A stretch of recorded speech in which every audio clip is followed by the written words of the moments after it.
Thanks, JR. Hello, everybody, and welcome to the moment you've waited for 3 months. Cars on track, stock cars, that is, at Daytona. Look at that beautiful view from the cable cam.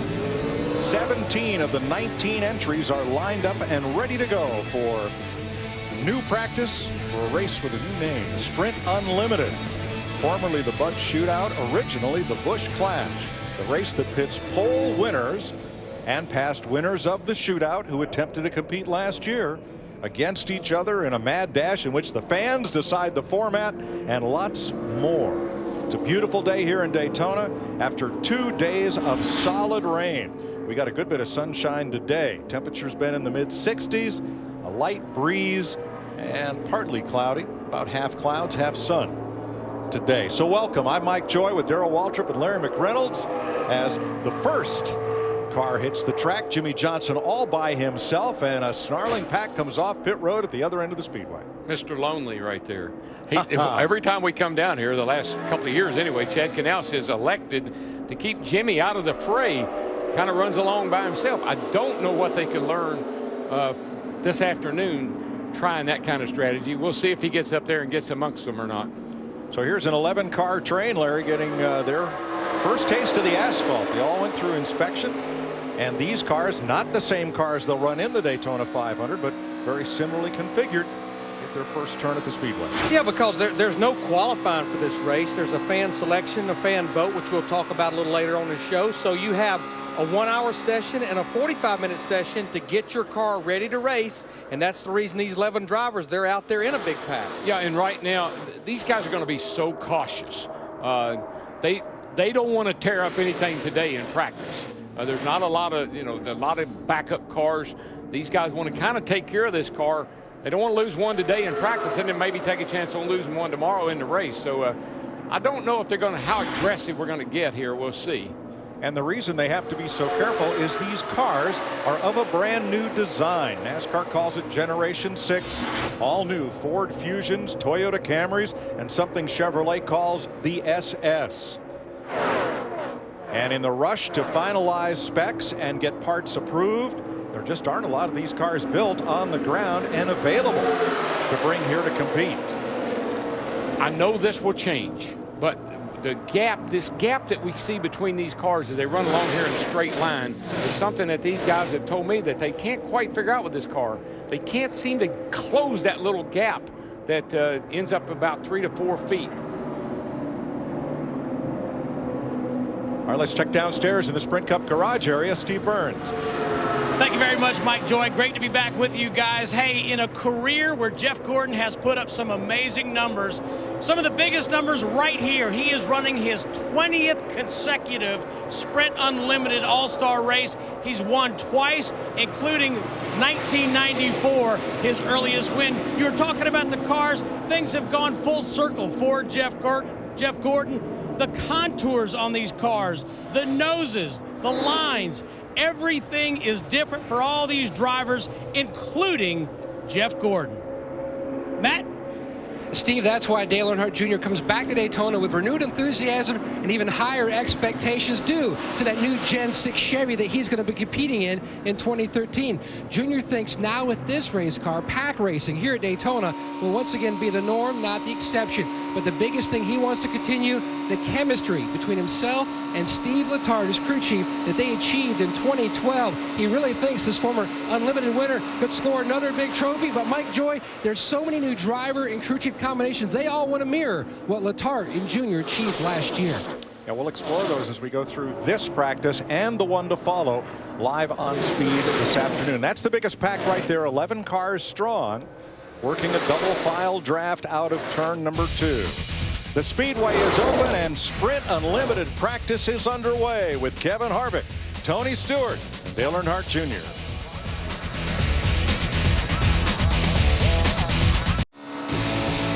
Speed's presentation of NASCAR Sprint Unlimited practice presented by Sprint. You control the Sprint Unlimited at Daytona. Vote now at NASCAR.com/Sprint Unlimited.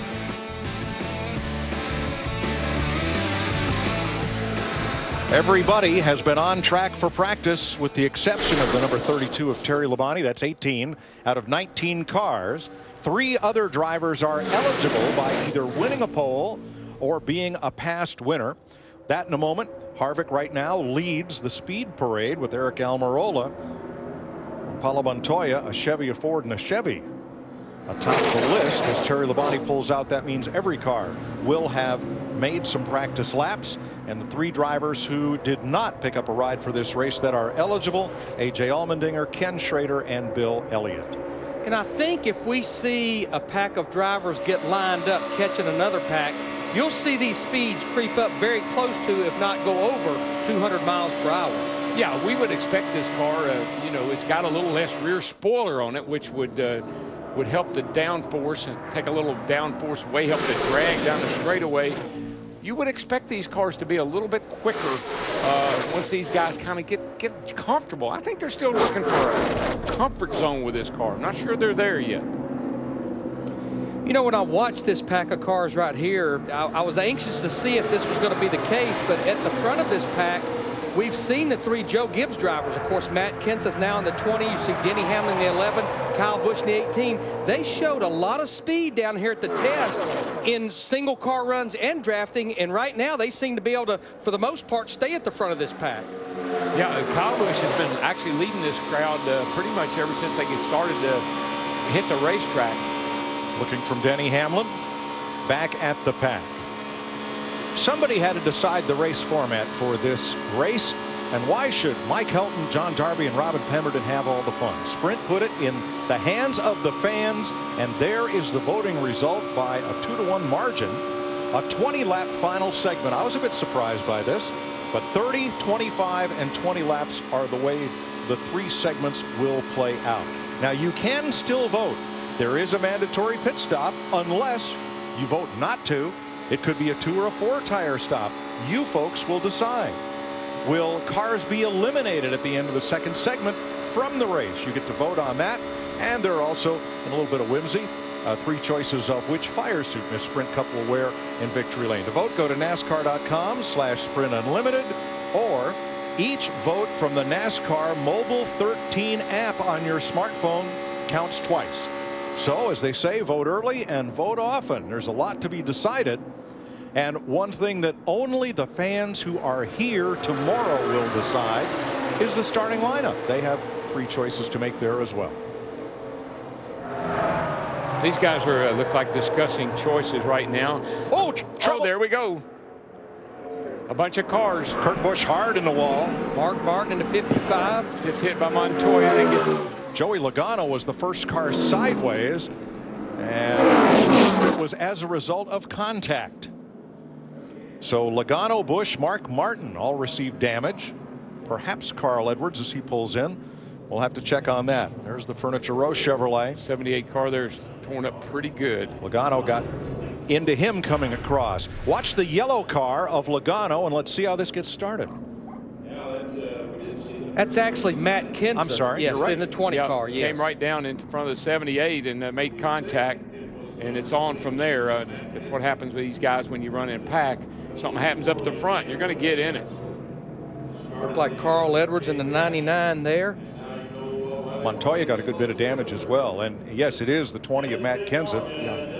Logano used to drive the 20, but his new car is also yellow and red. Watch the yellow car of Kenseth. He comes down just a little bit in front of Kurt Busch in the 78 and just comes really across the nose of the 78, and then they spin from there. Edwards couldn't avoid getting into the back of Mark Martin. Kenseth goes for a ride, and look at Montoya just lift up the back of Mark's car as he goes by. Let's go for a ride with Mark Martin in the Aaron's Toyota.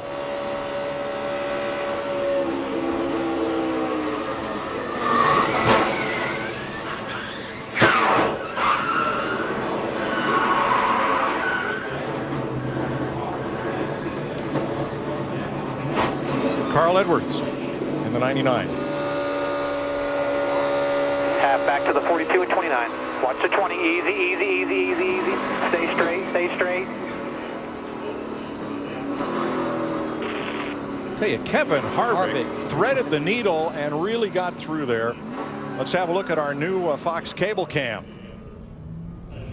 Not sure. I don't know. I guess Matt thought there was enough room to come down in front of Kurt Busch in the 78 car, but the hole just wasn't there. There's the shot. You were just talking about Kevin Harvick in that 29. He came right through there. Great job. You know, Darrell, you were talking about it. This is the thing that these teams did not need. You see Carl Edwards here. They lost a car in that big crash back in the January test, as well as Kurt Busch and his 78 team as well. Yeah, all that crashing and banging you heard, that is precious sheet metal being crunched that these guys don't have a lot of. Here are the drivers involved in this crash, the first of the season. Mark Martin leans in for a word with Carl Edwards. Darrell, didn't look like Carl had any chance to check up and avoid getting into the back of Mark there. No, but Mark is always so, if Mark is involved in a wreck at all, he runs to everybody and kind of gets what happened. Did I do something wrong? You know, I think that's what they're talking about here. Could I have done something that maybe, you know, we could avoid, that we could have kept from getting in it? And you saw Kurt Busch in the 78 car. He was all the way down to the yellow line. He never moved up the racetrack whatsoever. No, you can't. We can't blame this on the car. That was pretty much driver error. Watch Harvick way back here. Juke. Jive. Whoops. Unscathed. Unbelievable. I think this will give you a great shot of how Kevin Harvick in the 29 threaded the needle. I mean, the hole was closed right there. Yes. And then he just turned it to the right. And the seas parted in front of him. That takes so much composure not to panic, not to lock up the brakes, not to jerk the steering wheel, but ride it out and drive through it. One-time teammates Mark Martin and Matt Kenseth talk it over.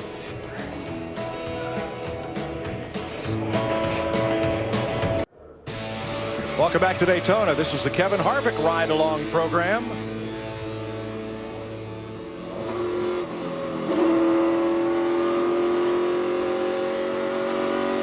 Smooth move.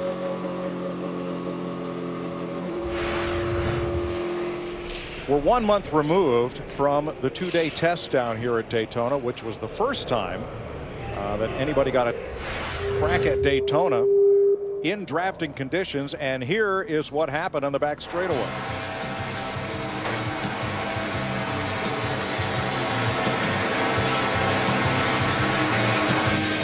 And after that, nobody wanted to go out and draft together anymore. So welcome to Daytona. Pause in the action. Repairs on Montoya's. Target Chevrolet. Mike Joy, Larry McReynolds, Darrell Waltrip with you. And the question on everybody's mind going into this session, how will these cars draft? Will we be able to pass? What are the cars going to do in the air? The side draft, can you pull up? And few of those questions are answered, Darrell, as we've got a big melee right at the start. Yeah, quite honestly, in the wreck and practice, I can't blame the car. Now, the design, maybe the rounded nose on the car, maybe, but Dale Jr. got in the back of Marcus Ambrose and turned him. I can't blame what happened down here between Matt Kenseth and Kurt Busch on the car. Matt turned down in front of Kurt. So these drivers, it's kind of twofold. I've got to unlearn everything I've done in the past. This car will not allow me to drive into somebody and hook to them and push them around here. So I got to unlearn that. And now, as we're seeing in practice, I've got to learn what I can and cannot do with this car so we don't have more incidents like this. Larry, in the opening moments, is making the 48 and the 24 look pretty sharp there. Well, they're out there working on speed, and they know if they find speed by themselves, then obviously they're going to be faster in a draft. But these guys are still, I think, going to have to work on the handling of these race cars. Well, in our view, it was Matt Kenseth who came down the racetrack on Kurt Busch to trigger that. Here's Matt Yoakum. Mike, Matt Kenseth just finished a debrief with Jimmy Makar and his crew chief Jason Ratcliffe. And Matty, take a look at our monitor here and walk us through what took place for you in the 20. Well, I'm going to find out here in a second. I had no, I guess I just cut the 78 off because I had no idea it was there. So I was honestly just looking at Kyle, and I didn't realize Kurt had a run on me. And so I guess it's my fault. But I had no idea anybody was even close to me, to be honest with you. So I was just moving up on 18. I was just trying some different things to get a run. And Kurt got a run there, to the bottom. And I kind of came down in front of him, it looks like. typically, is that a difficult area for a spotter vision-wise to clear a driver just because of the angle from where you are at that point of the racetrack to the spotter stand? Well, look, I mean, the drivers are all responsible for their moves that they make. You know, I'm the only one with a steering wheel, so they don't drive the cars up there. I didn't know he was there. I'd have some different things in this car that's different than before that I'm still working on as far as vision and getting to know everybody and doing all that stuff. But that's no excuse. So I didn't know there was anybody there. I had no idea. I didn't really look after I entered the corner because he was a couple car lengths back, and it didn't seem like anybody was getting any big runs because the group was so small. And I was really just focused on 18 and just trying some different things. Can they get the car fixed or back up?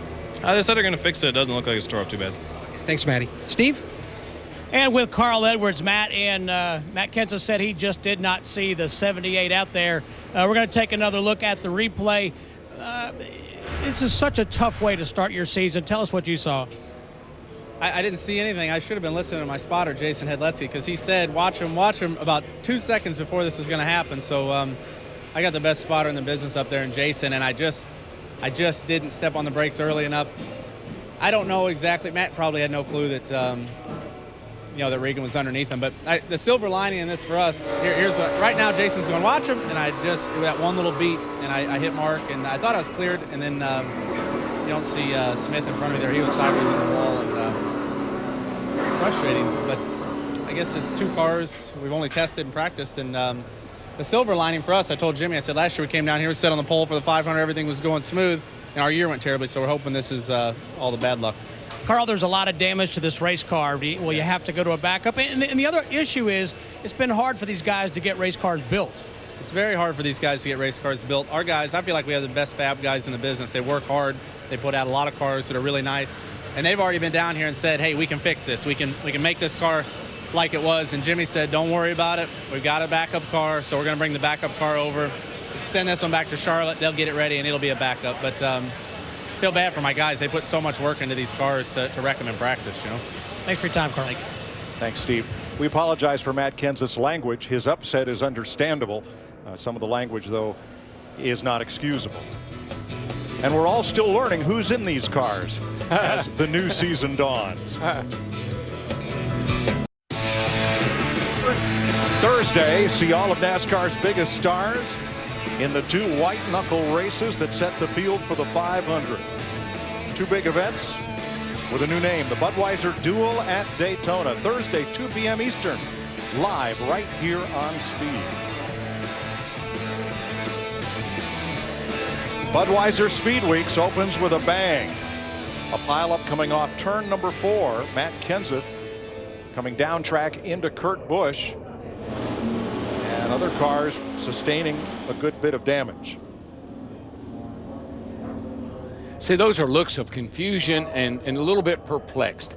These guys know, they know we have got to get out here in a pack and work on these cars. We got to figure out what it takes to make them drive good, get these drivers comfortable, but we can't afford to tear up any more cars. And Darrell, I'd certainly like to expand on that. We needed to get down there and talk to Matt Kenseth, of course, a while ago, but one thing that's different about this car from last year's car is the fact that it has, here in the Daytona configuration, a lot less downforce, especially on the back of the car. It makes the car light. Plus, NASCAR's mandated a softer rear spring package that travels it even more and gets that little bitty spoiler. Look how small that spoiler is out of the air. So I think that's one reason that handling is going to be such a premium, even in the Sprint Unlimited 75-lap race tomorrow night. Absolutely. Down to the garage and Steve. Mike, with Mark Martin, and a lot of damage to this 55 car. I saw you talking with crew chief Rodney Childers. First of all, what's the assessment on your car? It'll need to go home to get repaired. It's repairable, but it, with all the templates the way they are, so incredibly tight now, you can't do it here. So, so we've got plenty of race cars. The Aaron's team is. We're ready. We came down here to race. So some of the guys are smart, and we're going to just ride around and not get in a pack because of that would put them behind if that happened. This puts us a little behind, but not that bad. So we'll take it and move forward. It was an accident, something that happens, All right, thanks for your time. We appreciate it. Let's go to Matt Yoakum. And catching up with Kurt Busch. Well, Matt Kenseth gave his perspective of what happened. He took the blame. Do you believe the opening day of basically NASCAR days here in Daytona and something like this happens? It's tough. A lot of hard work goes into these cars, and 6 weeks of preparation can be trashed in 6 laps. But yeah, Matt went high. I think he expected me to go with him. I went low to go with Kyle, and then Matt came across our nose. All right, thanks, Kurt. Mike? Thank you, Matt. Most of the cars back on track. 9 minutes into practice, 5 cars involved. Matt Kenseth, Kurt Busch, Carl Edwards, Mark Martin, Juan Pablo Montoya. Our G-Oil track description of Daytona International Speedway, same configuration since it was built by Big Bill France in 1959. A 2.5-mile tri-oval with a 31-degree banking in the corners, 18 degrees at the start-finish line. And Mike, when you look at that front stretch, 3,800 feet, with only 18 degrees of banking in this tri-oval, and you're running well over 200 miles an hour coming through here. From turn 4 all the way down to turn 1, this is one of the most treacherous parts of the racetrack, really, because you're running that fast with not a whole lot of banking. You know, when you look at Kyle Busch here in this 18 car, honestly, what a dismal year for he and his race team last year. They finished 13th in the points. They only had that one win. But the chase that he had, the problem, he wasn't in the chase, but the run that he had in those 10 races, I think if they can figure out how to link that with how strong they've been in the past, with the first 26 races, I think we're going to be talking about Kyle Busch a lot here in 2013. Well, he did win this race last year, and he had, was it 7 top 5 finishes in the chase? 7 top 5. He had, I think he had probably the best numbers of anybody in the chase. Pretty good. Look at this. Last year, this kept me just going, oh, he's wrecking, oh, he's wrecking, he's wrecking. He wrecked 3 times and ended up in victory lane. That was some amazing driving, it wasn't there? It really was, and you were talking about his number of top 5s. How about leading 864 laps in those 10 chase races? But I think the biggest thing is they've got to figure out how to close the deal. In the last 9 races, including leading 191 at Homestead Miami Speedway, that he's led the most laps, they didn't close the deal and go to victory lane. No, but folks, look at this car. I mean, this car looks so different than anything we've seen down here in a long, long time. Look at the shelves that run along the side of the car back to the back quarter panels. That's downforce. They shrunk the roof of this car a little bit. This is a race car. When I look at this car, I get really excited and I want to drive one of them. That thing is bad fast. And Larry, when you look at this new car head on, whether it's a Ford, a Chevy, or a Toyota, you're not looking at the whole right side coming at you either. Well, and of course, we would see that at all the downforce racetracks, and actually at a place here where you're looking for speed, we may see it dog tracking or skewing the opposite way.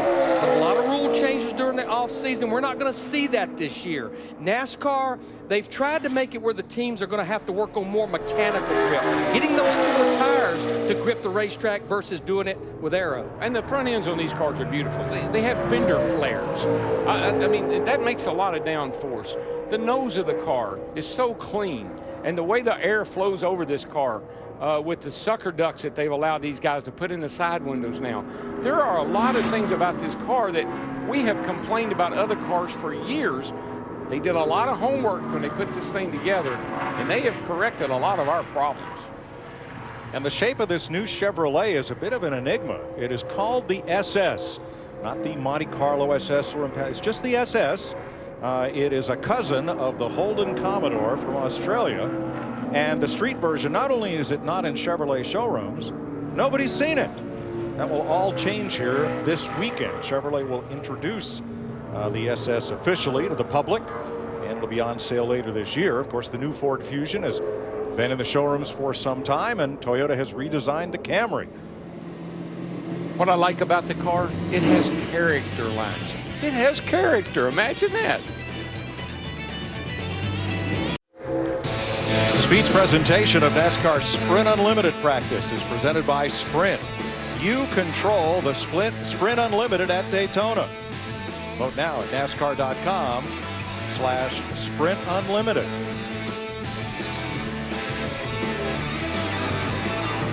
Jimmy Johnson pulling out onto the track in a special paint scheme of the Lowe's Chevrolet, into the garage rather, of the Lowe's Chevrolet. Over the past couple of years, they have taken to using colors from Chevrolet's palette of the past for some of their special event cars. This color, Daytona yellow, appeared on Corvettes and Camaros in 1969. You see a few of those roll across the block at Barrett-Jackson here on Speed. Heck, I thought that thing was yeller. And there's Jimmy's Daytona 500 car in the more traditional blue and white. Whoa. Hey now. I think he's one-upped your chrome helmet, Darrell. I like colored chrome. That's some gold chrome right there. You know, one thing that Jimmy Johnson said yesterday during media day, he said even though they did not win the championship last year, that he had a great offseason because of how competitive they were in the chase. He said between 2011, 2012, he was miserable because they were not competitive. He finished the worst he's ever finished in points. He only won 2 races that year, and one of those races was Talladega. But he said they know they let the championship get away with the tire issue at Phoenix and the rear end issue at Homestead, but they were competitive, and he said that's the reason he enjoyed his offseason so much. Yeah, they uncharacteristically beat themselves in those last 2 races. Larry, let's look at the front of this car. I mean, it's Ford Fusion, and look at that nose, Larry. It fascinates me how they get these cars to ride level. I mean, just thousandths of an inch off of the ground, and it's level all the way around the racetrack. It doesn't rear up on the left front. It doesn't sink down. It just is real level all the way around the racetrack. That is a thing of beauty right there. Looks like a vacuum cleaner. That's the Ford Fusion, and here's the Chevy SS. Look at that. Yeah, these cars still have, it's even here at Daytona, a bit of a splitter. And the goal is to get that splitter, that very bottom part right there. What you want that doing is not hitting the racetrack, but all but sealing to the racetrack, because that's max downforce in the front end and max lowering the drag on the straightaways. Yeah, well, and the other thing, it keeps air from going under the car. And that's one of the areas that these guys have really focused on the last couple of years, is all the air that goes under the car and what happens to it. Dirty air. If you don't let it get under, if it don't get by that splitter, don't get by that nose, then that solves some of your problems. But that's where sucker ducts are something that we're going to hear a lot about as we go down the road. Now look at the grill of that car. I've been working on a show for Fox and Speed on the development of this new Generation 6 Ford Fusion. Ford had the nose of their car approved, but then they went back to NASCAR and asked for reapproval. They redesigned it so they could, like we used to do in the old days, incorporate the actual grill bars of the Street Fusion into that grill. I mean, they are really dedicated to having this car look as much like the car in the showroom as possible, and that translates also to Chevrolet, Toyota, and to Dodge, which did develop a Generation 6 car, although they are not competing in the series this year. Well, the boys are going to give it another try. They're going to go back out. I've been here, I've done this. You have too, Larry. You don't want to go out there and run an attack, but you've got to. You have to if you're going to race here tomorrow night. Well, as you said earlier, Darrell, you know, you want your driver to go out there and put it in different configurations. And how about our little gyro cam? How about that shot there riding along here with Dale Earnhardt Jr.? And you want to run a fair amount of laps, maybe 18 to 20 laps, about a half of a fuel run to see where it's going to go over the course of it. Now watch this. Gyroscopically, the camera assumes that angle of the banking so that, are you leaning to your left looking at it? I am. Too. I am. Yeah. More of what the driver feels in his line of sight. As 5 of them come by. Kevin Harvick has the fastest lap of the day, 197.3 miles per hour, followed by Almirola and Montoya. But watch the form, that little gap in there. I've watched that in practice down here testing, and I see it. The guys all say, in this, when they're running along like this right here, if you notice, every one of those cars are spaced out the same all the way back to the 29 car of Harvick. There's a little wall of air. I think Tony Stewart explained it as a spring. like there's a spring up there that you can't quite. You'd like to close the gap. Yeah, you'd like to push, get up there and shove, but there's a little wall of air there that they're having to try to figure out how to manage. Another one of those learning experiences. And Mike, our viewers and our fans may be asking, why are we not seeing any of the two-driver tandem? One of the things on this car versus the car we raced last year, one, we've been looking at the front ends. The front bumper is much more rounder than last year's, but the biggest thing, the height off of the ground, front bumper to rear bumper, they don't match up like they used to. So it's not like, last year was like two pieces of plywood pushing against each other. If you want to see them do that, tune in tomorrow night about in that 20-lap shootout. And then we'll find out who can get away with it and who can't. Especially when you see that white flag waving. Right. Hang on, buddy. Hang on, Sloopy. Jeff Gordon out for a run by himself. He's about 10 seconds ahead of that 5-car draft. A couple other cars circulating solo on the track right now. Matt? And Mike, when you see the cars of Dale Earnhardt Jr. at the front of this 5-car pack and Kevin Harvick in the 29 at the back, they're trying to weigh the risk versus reward. You want to try to learn as much as you can, but you don't want to put yourself in danger to lose a car because, as you documented earlier, parts and pieces have been very limited, so they're running in line, just trying to learn as much as they can during this practice session and possibly go out in the second one coming up a little bit later here on speed. 4 against 1 now in this 5-car draft.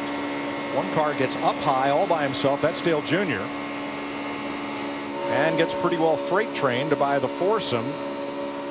By design, perhaps? Yes. What I was going to say is I watched his dad used to do this all the time, and he said, what's he doing? Why did he get out of line? Why did he do that?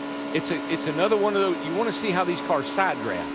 Can I get up here and can I get a side draft off of these guys, and will it lunge me forward, or am I going to get up here, the side draft's going to push me back? So you're kind of going through you're trying things. I'm glad you saw his dad do it. I could never convince him to do it because he'd tell me, don't plan on being anywhere but up front. I not only saw him do it, I felt him do it. Kevin Harvick still quick as 35 minutes into opening practice for the Sprint Unlimited. Next Friday night, it's the can't miss truck race of the year. The NASCAR Camping World Truck Series. Whoa. Only from Daytona. 7 p.m. Eastern, 4 Pacific, live on Speed. Not about bet you the farm that you couldn't pick the winner of that race. Probably with 5 to go, you couldn't pick the winner of that race. Maybe with 1 to go. Maybe even 1 to go. This is CamCat. It is a camera rolling along a catenary. Okay, a group of cables suspended above the racetrack. And it's going to give us some really exciting views as Budweiser Speed Weeks rolls on here at Daytona. Pretty fast, I know that. You see that group of 5 pretty easily reeled in Jeff Gordon, who now drifts to the back of what is now a 6-car.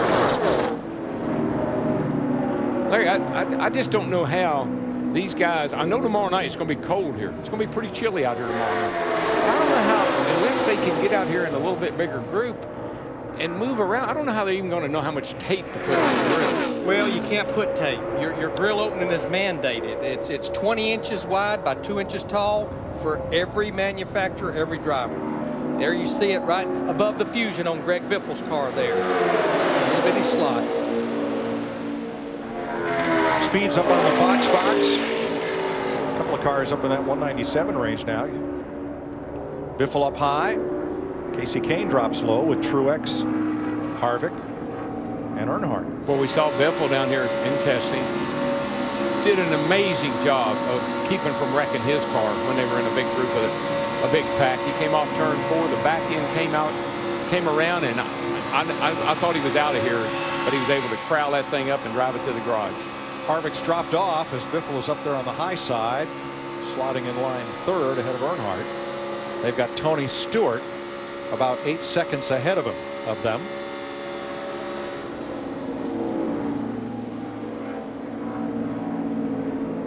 This all comes down to the race tomorrow night that you control. You've decided the race format. Now you'll decide pit stops, driver eliminations, and Miss Sprint Cup's fire suit. Make NASCAR history by casting your vote now with the NASCAR Mobile 13 app or visit NASCAR.com/SprintUnlimited. It's your race. Let's run it your way. And I know Darrell is excited about this. We've had a lot of conversation how you actually got into this race. If you look at the last 4 years, pretty much if you had a vowel in your last name, you were in the Sprint Unlimited race. But we're back to old school. Right. If you sat on a pole last year, or you've won this race before, like Kevin Harvick or like Terry Labonte, then you are obviously eligible for this race. And our champion and Boyer, who finished second in the point standings, neither one of them are in this race because they didn't win a pole. No, it's a race of Everybody pole says, winners. well, you know, Keselowski's a champion. He's the champion. If he wanted to be in it, he should have won a pole. Well, let's just add the caveat. Darrell's not eligible. He is a past winner, but since he did not attempt to compete in a Sprint Cup race last year, that is the other requirement. With this new car, I might just attempt one of these. Well, honey, I was just kidding. So maybe Martinsville, maybe Bristol, but 22 drivers eligible. just attempt. 19 have entered and are going to compete here tomorrow night in the first green flag of the stock car portion of Speed Weeks this year. Yeah, the 3 drivers that are not entered, A.J. Allmendinger sat on a pole last year, and then Ken Schrader was eligible, and Bill Elliott was eligible, but I just the other day heard that he somewhat officially has said he has retired from auto racing. He's going to focus pretty much on looking after his son's chase career. But this, Mike, this car, I'm serious.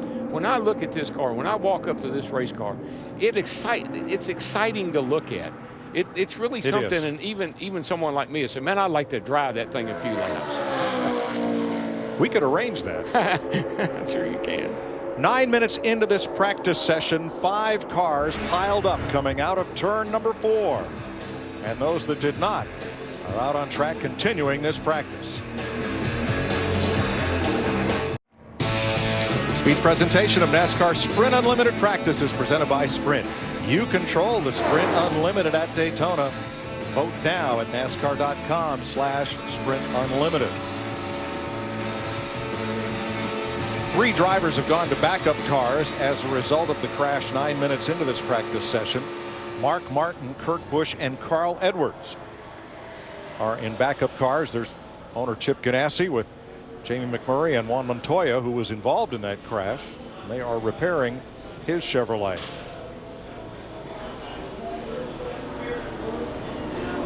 Harvick still quickest. Almirola, Biffle, Kane, Truex are the fast 5 right now. Now, these 3 drivers right here, Tony Stewart in the 14 just joined in a few laps ago, but Greg Biffle and Casey Kane, we know they're not in a big pack out there, but they're out there trying to make a fairly long run. They've been out there over 10 laps in this run right here.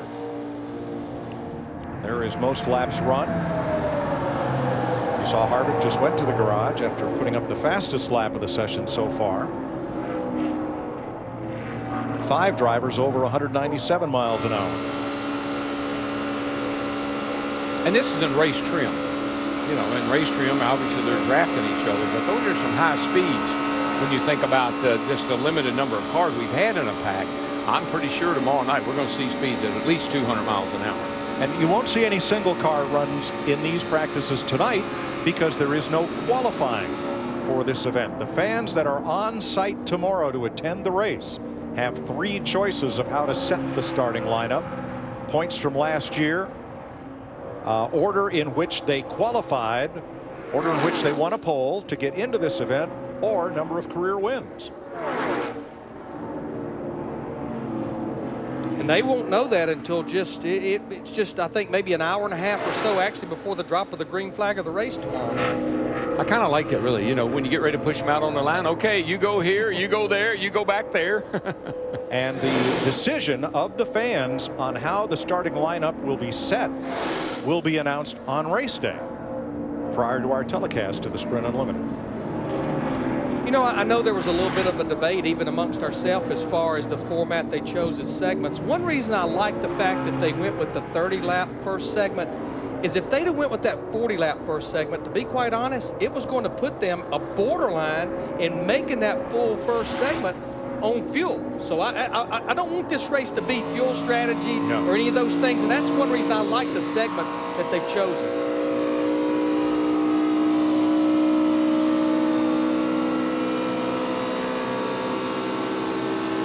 Well, this unlimited race, the All-Star race in Charlotte, they're special events. And you need to, like the All-Star race in Charlotte, that race originally was meant to be for the fans. It was like fanfare that we have in Nashville. It was supposed to be a weekend for the fans.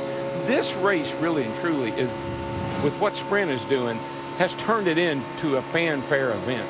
And I think that's really, I think it's great that they think about the fans and give them some input into this special event.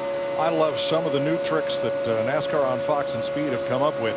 No one is manipulating and tilting this camera as Dale Jr. goes through turn 2 and onto the back straightaway. The camera has a gyroscope so that the camera stays vertical all the time.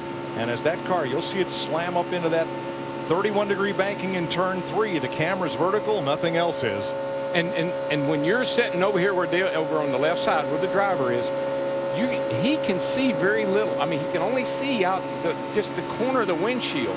And the car literally, from a driver's perspective, and look, Mike, the thing is never flat. It's always tilted. Even going down the straightaway, it's tilted a little bit. Look at that. But Darrell, that last shot, that's what you were talking about earlier. Only the 18 degrees of banking, and you're carrying a lot of speed through that tri-oval. Oh man, you can get more trouble just coming through here, especially when you get 3 wide.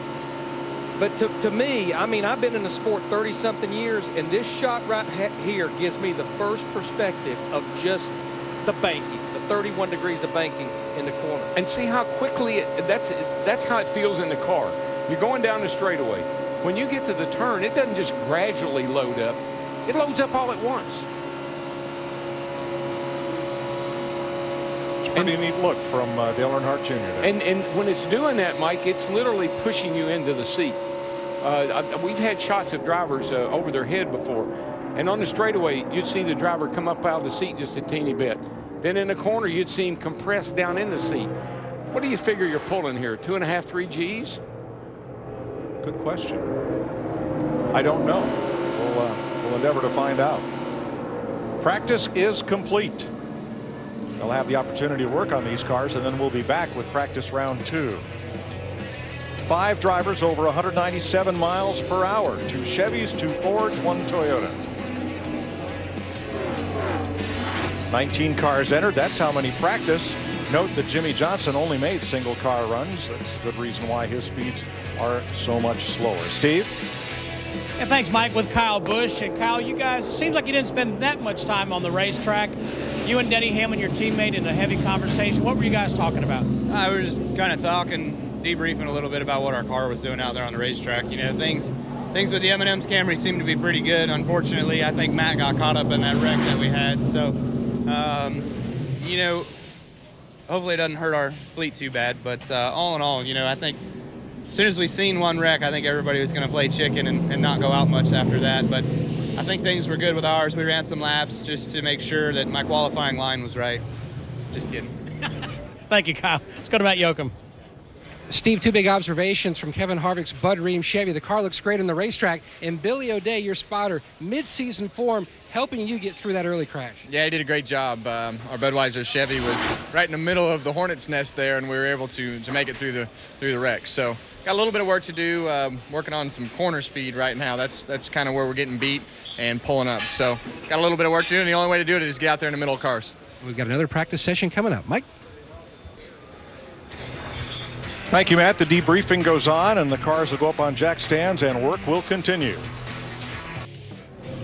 9 minutes into this practice session, Matt Kenseth comes down across the nose of Kurt Busch. The 55 of Mark Martin, the 99 of Carl Edwards also involved, along with the 42 of Juan Pablo Montoya, all receiving damage, and 3 drivers going to backup cars. From our Cam Cat, there's the carnage. And just sneaking through there is that white and red Chevrolet of Kevin Harvick. Let's ride along. What a great job of threading the needle Kevin Harvick does to get through this one. We'll be back in half an hour with practice round 2. Now, let's go to John Roberts.